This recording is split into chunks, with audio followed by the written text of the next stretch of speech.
먼저 이 귀한 시간을 허락해 주신 하나님께 감사드립니다. 그리고 교회에 우리 박 목사님서부터 리더십 한 분 한 분께 허락해 주심에 감사합니다. 오늘 이 말씀은 우리가 익히 알고 있는 말씀입니다.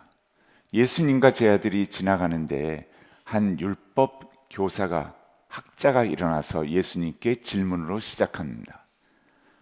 내가 어떻게 무엇을 하면 영생을 얻으리이까? 예수님은 율법 학자가 묻고 있기 때문에 그는 성경을 너무나 잘 알고 있고 그 성경을 대해서 순종하면서 살라고 하는 자라는 것을 알고 있기 때문에 그에게 대묻습니다.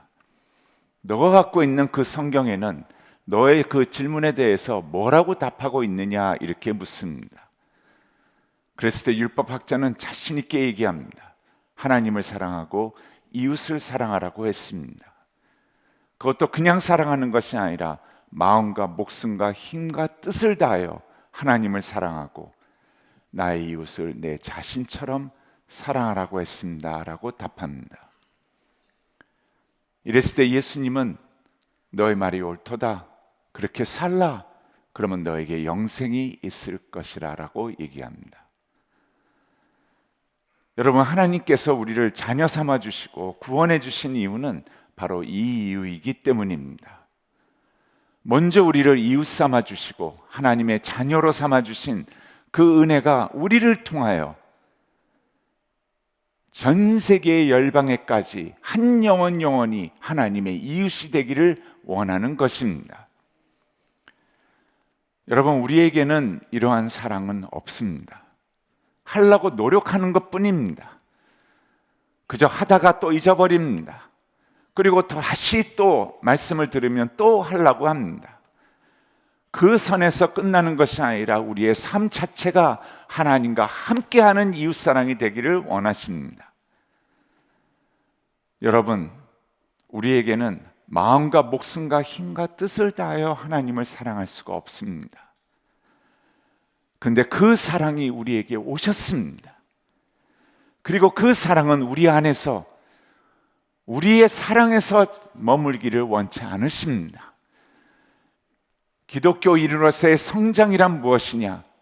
나의 자연스러운 한계에 부딪히는 서정인이라는 그 사랑에서 내 안에 계시는 조건 없는 영원히 함께 하시는 십자가의 그 사랑이 내 안에 오셨는데 그 두 개가 부딪히면서 나의 자연스러운 한계에 부딪히는 사랑이 그리스도 앞에 순종함으로 점점 더 조건 없는, 점점 더 내 자신처럼, 점점 더 하나님을 사랑하는 고백처럼 그 사랑이 이루어지기를 원하는 바로 그것입니다. 그래서 성경에서는 너희 하나님을 사랑하고 그거와 그 하나님의 사랑으로 이웃을 사랑하라고 얘기합니다. 다시 말하면 교회에 와서 1000번을 하나님을 사랑합니다라고 얘기하지만 나의 가슴 속에 하나님과 움직이는 이웃사랑이 없다면 그 사랑은 다시 한번 검토를 해봐야 된다는 것입니다. 얼마만큼 내 안에 계신 주님이 살아서 나의 삶을 운행하시며 나와 함께 하시며 하나님이 기뻐하시는 것에 내 마음이 기쁘고 하나님의 구원의 역사뿐만 아니라 함께 하나님은 이 세상에 나를 작은 예수로 선물로 이 땅에 내어놓으신 그 삶을 얼마만큼 주님과 함께 그 기쁨을 누리며 구원의 역사에 감탄을 하며 사느냐 하는 것입니다. 예수님은 율법학자에게 누구보다도 순종하기를 원하는 율법학자에게 말씀하십니다. 너의 말이 옳도다, 그렇게 살라, 그러면 너에게는 영생이 있을 것이라. 이 순간에 율법학자는 잠시 고민을 한 것 같습니다. 지금 또 이 예배 가운데 우리를 바라보고 계시고 구원의 역사 가운데 십자가의 사랑으로 기뻐하시며 자녀 삼으신 하나님의 그 사랑 앞에, 그리고 언젠가는 주님 앞에 서게 될 텐데 과연 나는 하나님 예수 그리스도의 사랑으로 얼마만큼 나의 이웃이 그리스도와 함께하는 사랑이 되었는가 고민한 것 같습니다. 그래서 그런지 29절은 이렇게 시작합니다. 자신을 옳게 보이려고. 자신을 옳게 보이려고 예수님께 묻습니다. 예수님, 그러면 당신이 얘기하는 이웃이란 누구이며 그 이웃사랑은 어떤 모습입니까? 라고 묻습니다. 이랬을 때 우리가 너무나도 잘 알고 있는 선한 사마리아인을 말씀을 예수님은 증거하십니다. 한 젊은 청년이 유대인이 예루살렘에서 여리고로 향합니다. 그 산은 내려가는 길이 너무나 험하고 산적들이 숨어서 강도들이 강탈을 합니다. 젊은이도 강도를 만납니다. 옷이 찢기고 얻어맞아서 쓰러졌는데 성경은 이렇게 기록합니다. 반쯤 죽었더라. 아무리 젊은이라도 산 손장으로, 살아있는 송장으로 쓰러졌다면 누군가의 도움이 없이는 살 길이 없는 자를 얘기합니다. 무기력하다는 것입니다. 그런데 우리가 알아야 되는 것은 이러한 자에게 첫 두 사람이 지나갑니다. 누구인가요? 제사장과 레위인입니다. 여러분, 왜 예수님이 제사장과 레위인을 언급했을까요? 율법 학자와 또 율법 학자와 같은 자들에게 무슨 말을 하고 있는 건가요? 제자들에게는 또 무슨 말을 하고 계신가요? 왜 제사장과 레위인이 그것을 지나갔다고 얘기하나요? 여러분, 제사장과 레위인은 이때에 이스라엘 백성들을 다 모아놓고, 야, 너희들 중에 최고의 신앙인 두 사람 나오라고 해봐. 그러면 이스라엘 백성들은 이구동성으로 모두 다 제사장과 레위인을 언급할 것입니다. 그 이유는 제사장은 지금의 목사님과 같이 전체의 제사를 올려드렸던 하나님의 종이었습니다. 그리고 레위인은 그 목사님을, 그 제사장을 도운 레위인들이었습니다. 대표적인 두 신앙인이 여기에 등장을 하고 있습니다. 그런데 성경에는 강도받는 자를 보고 옆길로 피해 지나갔다고 기록합니다. 근데 이 모든 율법학자와 같은 유대인들을 놀라게 한 것은 세 번째 사람입니다. 사마리아인이 등장하기 때문입니다. 왜냐하면 유대인들은 사마리아인들을 싫어했습니다. 멸시했습니다. 왕따 취급했습니다. 인간 취급을 안 했습니다. 동물보다도 더 못하다고 생각했습니다. 왜냐하면 여러분이 아시는 것처럼 사마리아 땅에는 구약시대의 아수르가 유대인들을 점령해서 거기에 살고 있는 유대인들과 함께 이방인들의 피가 섞이는 혼혈을 정책을 썼기 때문에 사마리아에 사는 사람들은 유대인이면서 피가 섞인 혼혈아였기 때문입니다. 그래서 이 혼혈아들을 보고 유대인들은 멸시했습니다. 너희들은 진정한 하나님의 백성이 아니라고. 어느 정도로 싫어했냐면 사마리아 땅조차를 걷는 것조차 거부했던 유대인들입니다. 그런데 세 번째 사마리아인이 등장합니다. 모두 놀랐을 것입니다. 그러나 사마리아인은 하나님 앞에 하나님의 사랑으로 이웃사랑이 무엇인지를 보여줍니다. 강도 만난 자에게 가서 무릎을 꿇고 기름과 포도주를 상처에 붓습니다. 기름은 상처를 씻겨주고 포도주는 통증을 무마시킵니다. 상처를 싸매고는 자기가 타고 왔던 짐승에 태워서는 지금으로 말하면 모텔로 데려가 이 자를 돌봐줍니다. 친가족처럼 돌봐줍니다. 그러면서 더 이상 지체할 수가 없으니까 모텔 주인을 부릅니다. 이 사람을 끝까지 함께 해주십시오. 써야 될 돈이 있으면 써주십시오. 제가 돌아오는 길에 그 쓴 것에 대해서 다 갚겠습니다 하고 떠납니다. 여러분, 왜 이렇게까지 했을까요?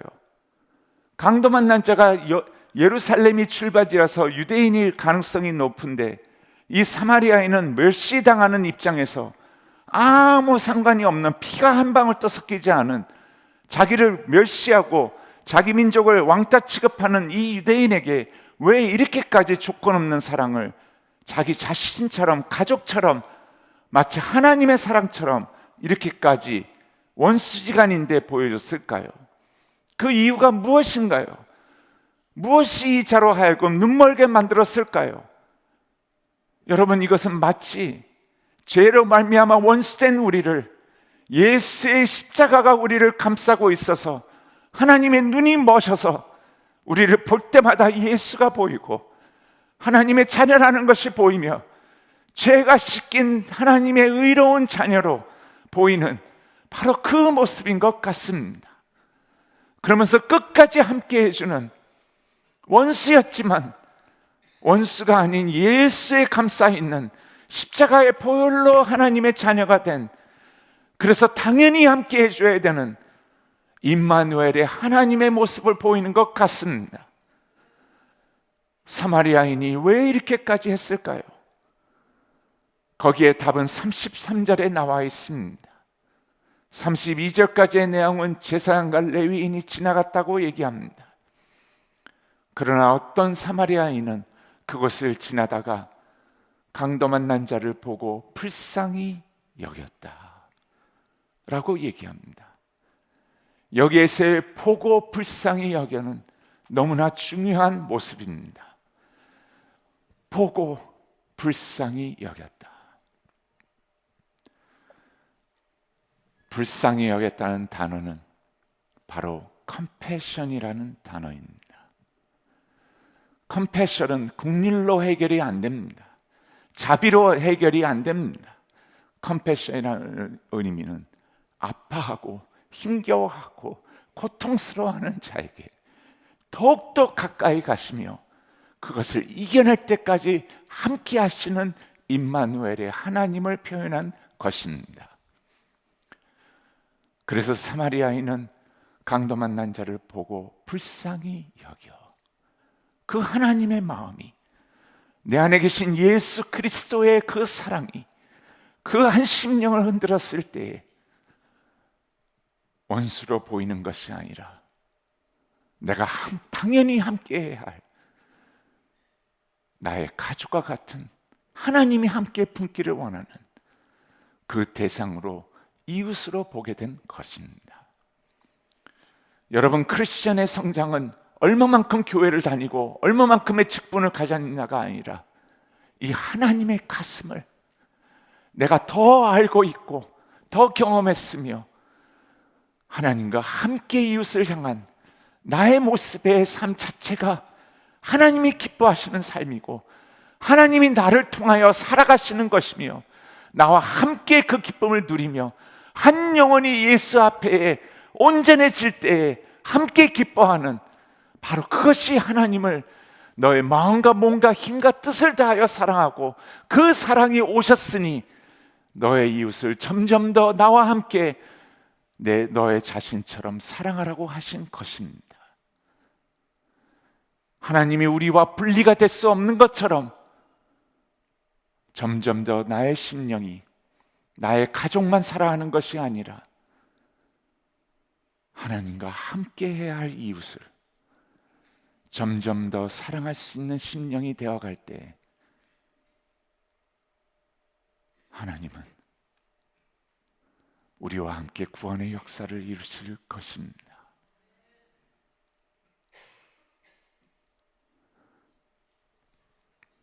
저는 컴패션을 얘기할 때마다 빼놓지 않고 언급하는 분이 있습니다. 바로 컴패션을 창설하신 에버ett 스완슨 목사님입니다. 목사님은 1950년서부터 미국에서 매일 라디오를 키면서 한국 전쟁 참사에 대해서 들었습니다. 또 어떤 소식을 들었냐면 미국에 가 있는, 전쟁터에 가 있는 미국 군인들이 복음을 듣지 못하고 죽어간다는 소식을 듣고 1952년 한국을 들어오게 됩니다.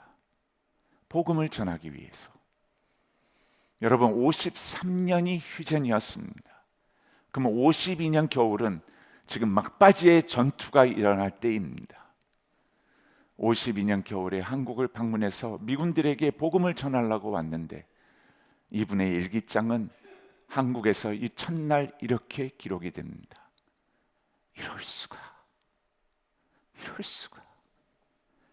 라디오로만 들었던 매일매일의 한국의 소식이 서울 한복판에 섰을 때 모든 건물들이 잔해가 되고 그 잔해 가운데 어디에 숨어 있다가 나타났는지 백인 목사 하나가 왔다 갔다 하니까 수많은 아이들이 깡통을 들고 와서는 주세요, 기분이 주세요, 초콜릿 하면서 목사 앞에 달려들기 시작합니다. 목사님이 미국에서 물품들을 가져온 것을 여관에서 풀기 시작합니다.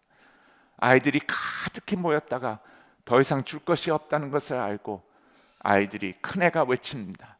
야, 없나 보다, 가자. 애들이 흩어졌다고 합니다. 이것을 반복하는데 이상한 것을 목격합니다. 큰 미군 추락이 서울 한복판을 지나가면서 추락 양옆에 성인 2사람씩 4사람이 분주하게 쓰레기를 담아갔다고 얘기합니다. 이상하다. 전쟁 가운데 먹을 것도 없어서 굶주려 죽는 판에 무슨 쓰레기가 저렇게도 많은가?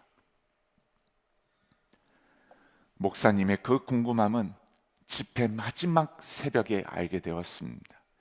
말씀을 준비해서 또 전하고 이제는 떠나려고 하는데 새벽에 미군 추억이 여관 앞으로 지나가다가 씁니다. 얼른 창가로 가서 묵상하던 말씀을 두고 창가에서 바라보는데 성인 한 사람이 바로 여관 앞에 밑에 창문 밑에 떨어진 쓰레기 포대기 같은 것을 짚더니 그것을 추락 뒤쪽으로 던집니다. 날아가는 것을 지켜보는데 그 포대기 안에서 어린아이의 손이 튀어나옵니다. 목사님이 놀래서는 이 아이를 구하는 것밖에는 없다는데 말이 안 통하니까 여관문을 박차고 나가서는 추락 앞에 씁니다. Stop, stop. It's not a trash, it's a baby. It's not a trash. 하고선 추락을 세우고는 아기가 어디로 떨어졌는가 하고서는 추락 앞쪽으로 올라가서 뒷면을 살피는데 이때 목사님이 알게 된 것은 지금까지 매일 수차례 날랐던 이 미군 추락은 쓰레기로 가득 찼던 것이 아니라 겨울을 나지 못한 얼어 죽은 전쟁고와 어린아이들의 시체로 가득 쌓여 있었다고 말합니다. 이것을 본 스완슨 목사님에게 하나님의 컴패션의 마음이 보고 불쌍히 여겨 흔들기 시작합니다. 너는 보지 않았느냐? 이제 어떻게 살 것이냐? 하나님, 저는 잠시 집회하러 왔습니다. 너는 보지 않았느냐? 이제 어떻게 살 것이냐? 하나님, 저는 돌아가야 합니다. 시카고에 교회가 있고 성도들이 있습니다. 너는 보지 않았느냐? 너는 보지 않았느냐? 어떻게 살 것이냐? 프로펠러 비행기를 타고 경유해서 시카고로 돌아가는데 프로펠러 돌아가는 소리가 반복되는 하나님의 간절한 호소였다고 얘기합니다. 너는 보지 않았느냐? 너는 보지 않았느냐? 이제 어떻게 살 것이냐? 시카고에 본인의 교회로 돌아간 목사님이 첫 주일 설교를 하는데 성도들 앞에 한국에서 가져간 어린아이에게서 받은 깡통 하나를 지켜듭니다. 여러분, 이게 뭔지 아십니까? 백인들이 멍하니 쳐다봤다고 얘기합니다. 이것은 여러분이 매일매일 수도 없이 라디오를 켜면 한국에 대해서 얘기하는 이야기입니다. 여러분, 이것은 무엇입니까? 여러분이 먹고 버리는 깡통에 불과합니다. 그리고 쓰레기통에서 줍는 깡통입니다. 그러나 여러분이 매일 듣는 코리아라는 곳에서는 이것은 어린아이들의 생명줄입니다. 그리고 하나님의 가슴은 그곳에 하나의 하나이가 추락에 실려갈 때마다 하나님의 가슴은 무너지고 있습니다. 그때 외쳤던 것이 우리의 이웃이 누구입니까? 우리의 이웃이 누구입니까? 하나님의 가슴은 지금 어디에 가 계십니까? 한국 어린이를 살립시다. 한국 어린이를 품읍시다. 그러면서 성도들이 거기에 함께 참여하기 시작합니다. 소문이 옆 교회들로, 이웃 교회로 퍼져나가기 시작합니다. 그러면서 이웃 교회에서도 스완슨 목사님 오셔서 우리에게도 설교해 주십시오. 이웃 교회로 다니기 시작합니다. 타주에까지 옮겨가기 시작합니다. 그러면서 카나다의 이 불길이 올려가기 시작합니다. 카나다의 교인들과 목사님들이 일어나기 시작합니다. 한국 어린이를 살리겠다고 카나다의 교회들이 일어났을 때 목사님이 더 이상 이제는 너무 분주해져서 담임 목회를 다른 분에게 넘겨드리고 컴패션을 한국을 위해 설립하게 된 것입니다. 카나다가 일어나기 시작하는데 이것이 호주로 넘어옵니다. 호주에서 한국 어린이를 살리겠다고 일어나기 시작합니다. 거기에 대표적인 목사님이 아브라함 목사님이었습니다. 호주의 교인들이 한국 전쟁에 함께하겠다고, 한국 어린이들을 살리겠다고 60년, 70년 가까이의 역사에 함께하기 시작합니다. 그러면서 스완슨 목사님의 이 외침은 영국으로 갑니다. 영국인들이 일어나기 시작합니다. 그러면서 한국 한 나라를 하나님이 사랑하셔서 아무 이유 없이 무기력하게 죽어가는, 소리 한번 지르지도 못하고 얼어 죽어가는 한국 어린이들을 향해 컴패션의 사역이 시작된 것입니다. 그리고 93년까지 한국이 이제는 정부가 자체적으로 복지가 잘 되어서 이제는 잘 살게 되어서 이런 어린아이들을 더 이상 찾기가 힘들어졌을 때 바로 한국과 같은 모습의 나라로 컴패션은 그 아이들을 돕기 위해 또 가게 된 것입니다. 여러분, 이 스완슨 목사님이 전 세계를 다니면서 외칠 때마다 제일 많이 설교 후에 들었던 질문이 뭔지 아세요? 목사님, 우리 주변에도 우리가 도와야 할 손길이 많은데 왜 알지도 들어보지 못한 한국인가요? 그럴 때마다 목사님은 울컥하시면서 얘기합니다. 가보신 적이 있습니까? 가보신 적이 있으십니까? 우리는 얼마나 더 잘 먹고 더 잘 살고 더 누리느냐 하는 것의 싸움이지만 가보신 적이 있으십니까? 강도 만난 이 어린아이들은 하나님의 가슴을 빼앗은 아이들입니다. 여러분, 이것은 너무나도 맞는 말입니다.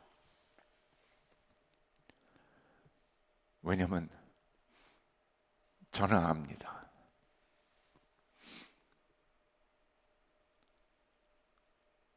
여러분, 만약에 나의 아이가, 친자녀가 1명이든 10명이든 100명이든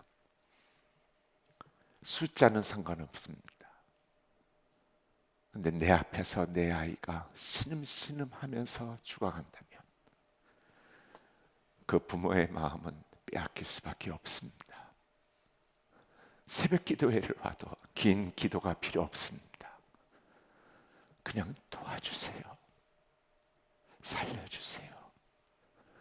이 한마디가 그 부모의 24시간 동안 고통하고 있는 모든 가슴을 표현을 합니다. 정상적인 사랑을 못합니다. 빼앗긴 사랑을 합니다. 다른 아이들을 볼 수가 없습니다. 여러분, 근데 언제 정상적인 사랑으로 다시 그 부모는 마음을 추스리나요? 신음신음 하면서 죽어가는 아이가 내 앞에서 다시 소생할 때, 하나님의 은혜로 다시 살아날 때 부모의 마음은 정상으로 돌아오게 됩니다. 이것이 하나님이 이웃을 향한, 그리고 예수 그리스도를 십자가에 못 박으신 이유인 것입니다.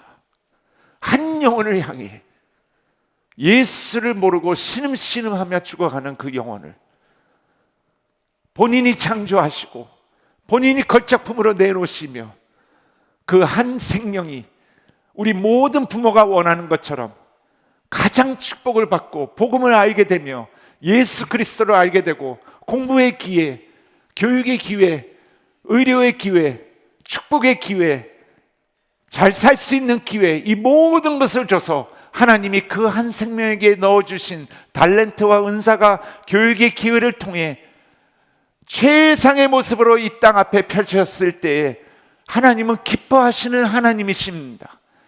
그래서 하나님은 이 한 생명을 걸작품이라고 얘기하십니다.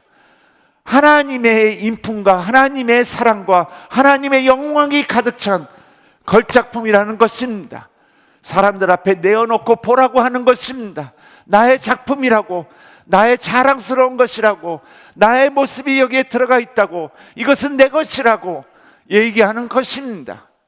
그러나 그 한 걸작품이 망가지고 가난으로 인해 신음신음하며 죽어가게 되었을 때 하나님의 그 걸작품은 죄와 악과 욕심으로 말미암아 어느 한 군데에서는 다이어트를 해야 되고 어느 한 군데에서는 죽을 수밖에 없는 이러한 가운데에서 하나님은 외치시는 것입니다. 이웃을 나와 함께 사랑해 달라고, 그들에게 작은 예수가 되어 달라고, 또 한 사람의 스완슨이 되게 해달라고 하고 있는 것입니다. 한국을 93년까지 컴패션은 섬기고 떠났습니다. 기쁨으로 떠나고 여러분 다시 한국의 컴패션에서 자란 목사, 변호사, 의사, 간호사, 교사 수만 명이 거기에서 자라나서 그 중에 350여 명이 자발적으로 모여서 다시 들어와 주십시오, 이제는 우리가 할 때입니다 라고 했을 때 하나님의 뜻이라고 여기고 다시 후원국으로 한국을, 전 세계에서 유일하게 수혜구역이었던 나라가 후원국으로 하나님이 축복하게 된 것입니다. 여러분, 컴패션은 한국을 들어갈 생각을 후원국으로 만들 생각이 없었습니다. 그저 한국이 잘 살게 되고 예수를 영접하게 된 걸 기뻐했습니다. 한국 교회가 성장하게 된 걸 기뻐했습니다. 근데 다시 들어가게 된 이유는 이 한마디였습니다. 변호사, 의사, 교사, 간호사 수많은 컴패션에서 자라난 한국 출신들이, 그 중에 목사님들이 중심이 돼서 이 말을 합니다. 저희 말을 들어주십시오 하고 미국의 총재와 부총재를 데려다가 이 말을 합니다. 우리 민족은 민족적으로 하나님 앞에 섰을 때 도움받은 반의 이야기밖에는 들려드릴 것이 없습니다. 이제는 우리도 함께 이웃을 사랑했다고 하는 나머지의 반의 이야기를 쓸 수 있게 해주십시오. 하나님 앞에 그 모습으로 쓰기를 원합니다.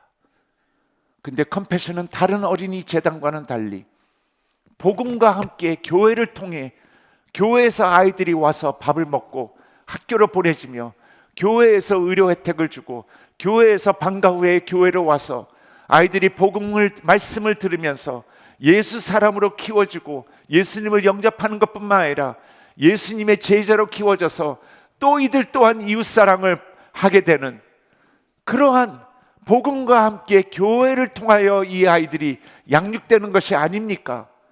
수많은 단체들은 그저 도움만 주지만 컴패션은 전 세계에 8,800개가 넘는 교회를 통해서 아이들이 복음을 듣고 삶의 변화가 일어나고 미래의 걸작품의 꿈을 꾸며 선생님들이 이 아이들과 함께 기도하고 함께 생활하면서 이 아이들이 공부를 하고 하나님의 미래를 펼치는 그걸 주는 것이 아닙니까? 우리가 하나님 앞에 섰을 때 이 예수의 십자가의 복음이 빠진다면 무의미한 것이 아닙니까? 저희들이 그 산 증인이니 컴패션이 다시 들어와 주십시오. 그래서 이제는 우리도 함께 하게 해주십시오. 여러분, 맞습니다. 한국에 제가 함께한 이유도 미국에서 교수 생활을 하다가 한국으로 역이민해서 컴패션을 하게 된 이유도 예수 하나님의 마음에 가장 기뻐하시는 일이라는 그 분명함이 있었기 때문입니다. 그저 한 사람을 도와주는 것이 아니라 복음으로 이 한 사람을 교회가 품고 선생님들과 함께 자라가는 것입니다. 보십시오. 아이가 교회에 와서 한 끼의 음식을 먹습니다. 컴패션은 세 끼를 주는 게 아닙니다. 한 끼를 못 먹어서 죽어가는 아이들을 데리고 온 것입니다. 씻기고 입히고 한 끼를 먹이고 학교를 보냅니다. 근데 여러분, 학교 가면 이 아이들은 들통이 나죠.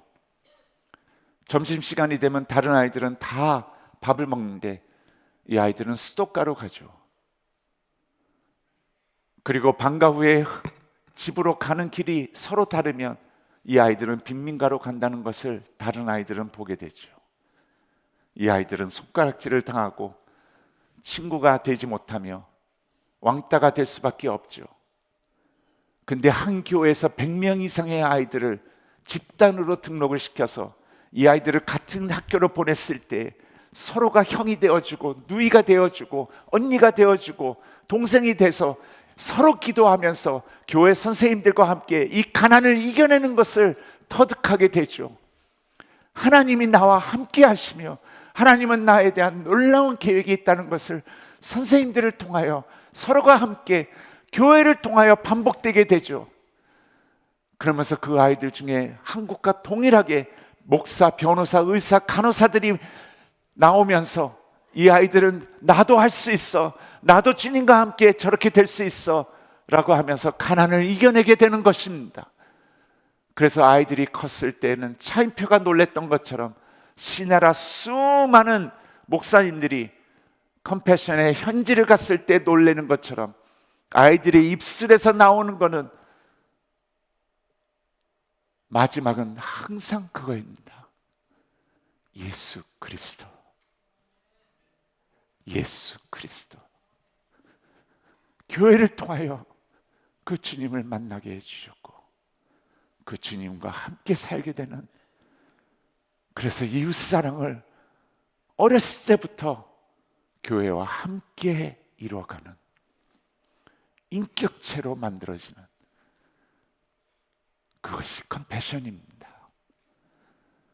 여러분, 이 이상의 하나님의 이웃사랑과 성교는 제가 볼 때에는 드물고 이것은 하나님이 너무나도 기뻐하시는 사역입니다.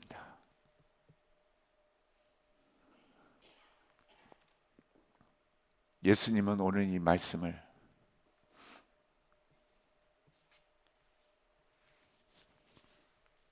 전하십니다. 한 가지 예를 드리고 끝내겠습니다. 여러분, 이성미 집사님 아시죠? 그 이성미 집사님은 개그우먼인데 카메라만 딱 벗어나면 웃음이 없어집니다. 이성미 집사님의 간증을 유튜브나 이런 데서 한번 들어보세요. 벌써 어렸을 때부터 엄마가 세 사람이었다면 벌써 많은 것을 얘기해주고 있습니다. 예수 때문에 지금의 이성미가 된 것입니다. 그렇게 자라서 그런지 의심이 많습니다. 저와 함께 컴패션에 갔습니다. 차인표, 신혜라, 션, 정혜영, 수많은 사람들이, 연예인들이 컴패션과 함께하면서 이성미 집사님한테 누나, 언니도 꼭 가보세요. 이건 진짜 내가 지금까지 접해보지 못했던 것입니다. 방문하는 곳이 전부 교회인데 그 교회 안에 그 빈민가의 아이들이 환경이 변한 게 하나도 없는데 내면 세계가 예수와 함께 단단해져서 자라나는 것을 봤을 때 그 당당함과 자신감이 예수께로 얻은, 이것은 우리 주변에 있는 아이들한테도 찾기 힘든 모습입니다. 가서 꼭 만나보세요. 이성미가 저랑 필리핀을 갔습니다. 필리핀에 갔는데 이성미가 교회에서 아이들이 찬양을 하고 거기에서 컴패션 아이들이 간증을 하고 하는데 의심이 많다 그랬죠. 서류를 다 보여줬어요. 하나하나에까지 어떻게 투명하게 얼마만큼 쓰여지고 있는지. 여러분, 한 명 한 명의 모든 내역을 영수증과 미국 회계 시스템으로 모든 전 세계를 준비시켜서 시스템화한 데는 컴패션 외에는 없습니다. 이성민은 보고 너무나 놀랍니다. 어떻게 하나의 하나의까지 이렇게까지 분명하게 쓸 수가 있나요? 처음 봤습니다. 다른 기관들도 가봤지만 마음이 가지 않았습니다. 그러나 질문이 있습니다. 목사님, 이 아이들을 보면 너무나 깨끗하고 너무나 당당하고 너무나 기쁨 가운데 자라고 있는 아이들인데, 내가 지나왔던 그 빈민가의 아이들의 모습은 깨자작하고 그러지 않은데 어떻게 이 아이들, 실제 그런 아이들 맞나요? 제가 한 아이를 지명하라고 했습니다. 그리고 그 아이의 집으로 데려갔습니다. 사진을 띄워주시기 바랍니다. 그 아이의 집은 다름이 아니라 저 리아카였습니다. 큰 도로변에 차가 지나가고 바로 벽에 놓여진 리아카였습니다. 그 첫 번째 걸로, 네, 저 바퀴 보이시죠? 여러분, 저 작은 리아카에서 5명의 식구가 살고 있습니다. 그 다음 리아카를 사진을 보여주시면, 제가 리아카가 하도 사진에는 크게 나오니까 같이 갔던 가수 한 사람을 리아카 옆에 세우고는 빈 리아카를 찾아가지고 저 리아카에 한번 누워보라 그랬어요. 누웠더니 무릎 밑으로는 발이 이렇게 뻗쳐 나오는 거예요. 그래서 제가 그 가족에게 물었어요. 어떻게 여기에서 5명이 밤에 잠을 잡니까? 번갈아 가면서 잡니다 라고 얘기해요. 리아카 아내의 바로 이승미가 지명한 다음 사진을 보여주세요. 여자아이가 저희들을 초대합니다. 근데 저희의 시선을 빼앗은 것은 저 여자아이가 아니었어요. 그 여자아이로 그냥 계속 있어 주시겠어요? 뺏은 것은 저 여자아이 뒤에 있는 여자아이의 남동생이었어요. 저 남동생이 여자아이와는 달리 까마잡잡하고 말 한마디도 건네지 않아요. 제가 영어로 계속 20분을 아이를 대화를 하려고 얘기를 했는데도 아이는 꿈쩍거리지 않아요. 고개를 떨구더니 계속 마치 딱 어떤 모습이었냐면 가난이 뭔지를 알고 있는 아이인 것 같아요. 근데 20분 동안 저는 가난에 대해서 저 사진 몇 컷을 통해 새로운 모습을 느끼게 되었어요. 이 사진을 자세히 보세요. 사진을 보시면 개가 지금 언제 나올지 모르는 개밥을 먹고 있습니다. 저는 저 밥을 나중에 봤을 때 저게 뭔지 아세요? 그냥 쌀밥에다가 설탕 뿌린 겁니다. 저거를 먹고 있어요. 20분 동안 남자아이하고 계속 대화를 하려고 하는데 남자아이가요, 저 밥통을 끌어다가 자기가 먹기 시작해요. 그러더니 개가 또 와서 먹어요. 애가 또 먹어요. 개가 먹어요. 애가 먹어요. 모자른다고 생각했는지 개를 팔꿈치로 옆에다가 밀어 놓더니 마구 먹기 시작해요. 저는 하나님의 형상으로 지음받은 한 인격체가 저렇게 산다는 것은 감당이 안 됐어요. 이승미가 외쳐요. 목사님, 왜 저 아이는 컴패션의 교회에 등록이 안 됐나요? 이런 아이들이 너무나 많아서 우선순위의 100가정을, 가장 가난하면서 예수를 모르는 가정을 아이를 등록시키는데 그런 가정 수도 너무 많아서 우선 100가정에 한 가정에 한 명씩만 등록을 시킨다고. 그리고 그 한 명은 부모가 정해준다고.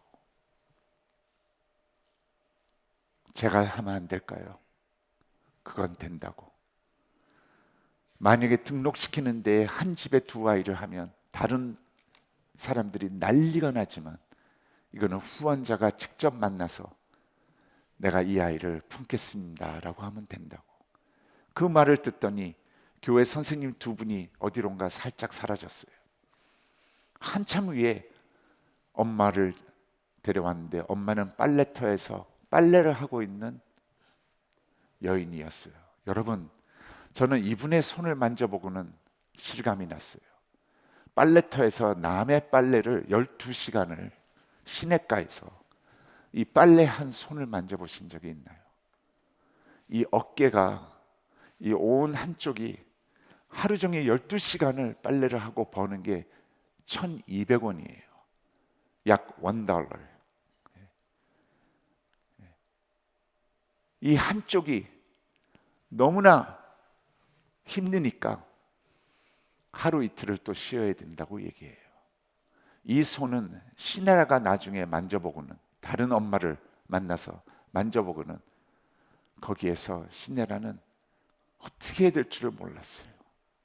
자기와 비슷한 나이의 여인이, 이 엄마가 다음 사진을, 이 사진을 보시면 와서 계속 울어요. 살라마뽀, 살라마뽀, 감사합니다. 하나이도 아니고 이제는 두 아이가, 이제는 아이들 하기 나름이죠. 대학교까지 하나님의 사람으로 부모가 못하는 것을 교회가 하는 것을 이제 아니까요. 그 엄마의 모습을 보고 딸이, 컴패션에 들어와 있는 이미 등록된 딸이 이성미를 꽉 안더니 얘기해요. 감사합니다. Thank you very much. Thank you very much. 그러면서 내 동생을 꼭 데리고 교회로 가겠습니다. 학교도 같이 다니겠습니다. 너무 감사합니다. 근데 저에게는 숙제가 생겼어요. 예수 안 믿는 가정이니까 여기에다가 월세를 만들어줘야 되잖아요. 왜냐면 경찰이 와서 저 리아카를 먼 곳으로 철거하면 얘네들은 교통비가 없거든요. 한 끼를 못 먹는 아이들인데 교통비가 어디 있겠어요. 그래서 월세를 마련해 줘야 되겠다 하는데, 아버지는 예수를 안 믿으니까 그걸 아버지한테 주면 그 돈이 어떻게 쓰여지겠어요. 다른 곳에 쓰여질 수 있죠. 그래서 교회가 계약을 하라고, 그리고 뒤에서 한국 컴패션이 월세를 대겠다고, 조건은 얘기해 주라고, 이 두 아이가 계속 교회에 와서 혜택을 누리는 조건으로. 그리고 저는 떠나고 잊어버렸어요. 이 사진은 계속 띄워주세요. 잊어버리고 1년 후가 됐는데 필리핀을 다시 방문했는데 저보고 이 남자아이가 저를 찾는다는 거예요. 그래서 가서 만나겠냐고. 왜냐면 갔던 교회는 다시 재방문을 잘 안 하거든요. 만나러 갔어요. 여러분, 저 아이가 어떻게 하고 있는지 아세요? 버스가 딱 교회 옆으로 서서 제가 골목길로 이렇게 딱 들어서는데 저를 보는 순간 저 끝에서 저를 향해 막 달려오더니 저를 무릎 쪽을 꽉 붙잡고는 놔주질 않아요. 한참 아무 말도 안 하고, 그러더니 저를 이렇게 보더니 제 손을 붙잡고 데리고 가요. 어디로 됐냐면 바로 자기 집이에요. 저희가 마련해 준 월세집. 가구가 다 사갔죠. 저 집은 반지하에 저게 다입니다. 방이 없어요. 근데 5명이 저기 누울 공간이 있어요. 여러분, 저것은 컴패션의 전 세계 어린아이들의 사는 평균의 럭셔리 하우스입니다. 대부분의 컴패션 아이들의 집은 화장실과 부엌이 없습니다. 너무나 좋아서 저를 데리고 가는 거예요. 근데 여러분, 다음 사진을 한번 보세요.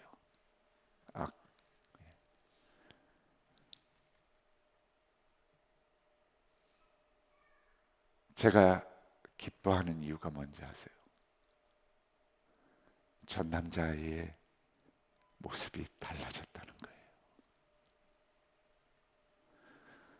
저는 저런 아이들의 모습이 변화되는 것을 볼 때마다 스완슨 목사님을 생각해요. 한국의 수많은 백인 후원자를 데리고 와서 앞에서 아리랑 부채춤을 하고 교회에서 아이들이 찬양을 하고 간증을 할 때마다, 아이들의 변하는 모습을 보실 때마다 후원자들과 함께 얼마나 좋아했을까. 그게 그분의 원동력이 아닌가. 그리고 또 하나를 생각해요. 그분이 저렇게 좋아할 수 있다면 이 아이를 만드시고 이 아이에 대한 놀라운 계획을 갖고 계시며 그 아이를 지금까지 바라보고 계시는 하나님 아버지는 얼마나 기쁘실까?